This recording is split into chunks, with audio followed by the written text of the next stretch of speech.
I'm Jenny and today I'm going to be reviewing Playlist for the Dead by Michelle Folkoff. The story is about this boy named Sam who goes over to his friend Hayden's house the night after this party where the both of them had argued, and he gets there and he finds out that Hayden committed suicide. This book is mostly about Sam and the way he tries to deal with it and the people he meets in this journey of accepting what has happened. Personally, I found the book very okay. It didn't strike me as anything amazing, and also the characters weren't that emotionally involved in the story for me to actually get involved with them. Along the lines of coming to terms with death and the stages of depression and all of that, the book does it well. The book does a good job of portraying the emotional turmoil that happens after someone's death. So the guilt, regret, the sorrow, the angst, all of that is portrayed very well through Sam. But the thing is, Sam isn't that emotionally involved in the things he does, so it kind of made it harder for me to get attached to him and to feel sympathy for his character. If maybe the characters had been a little more involved and had a little more personality, for lack of another word, I might have felt, attached. I might have felt sad for these characters. The story itself is pretty decent. I didn't find it extraordinary. The characters are also pretty okay.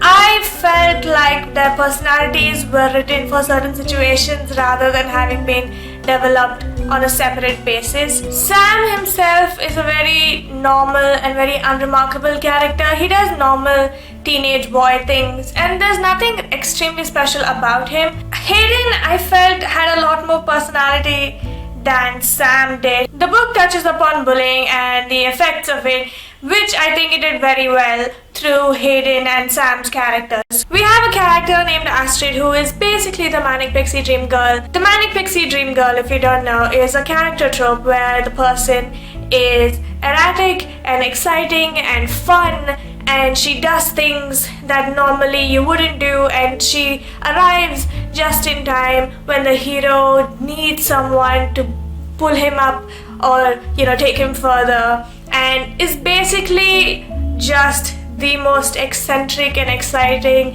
and happy-go-lucky kind of a person. And that is basically what Astrid is.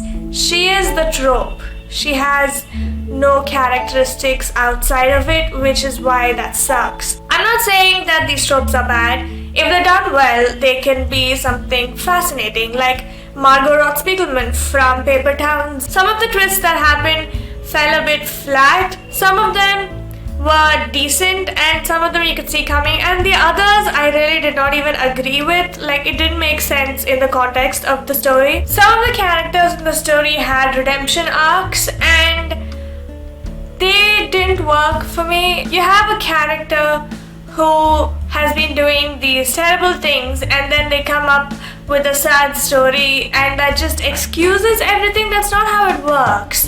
And that kind of felt really forced. Like, we had to have something to do with this character, so we just pushed a redemption arc on him. I think the story would have been much better if we had spent some more time with the secondary characters, because they did contribute quite a bit to the story and we didn't get to hear much about what they thought and what they went through, which is probably why the redemption arc felt that bad. But for all its drawbacks, it did insinuate the problems of bullying and what people go through when it happens, and also how to deal with someone's death. So I think overall I'd give this book about 2 out of 5.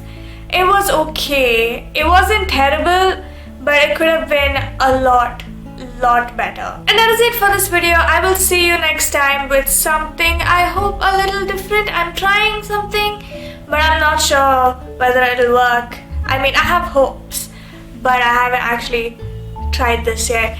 Until then, whether I come up with a video or not, bye-bye. I was such a world-famous author. I'm not the only one who does that, don't lie to me. When Ellen DeGeneres asked me which was better, Harry Potter or 50 Shades of Grey. Now, if you ask me, clearly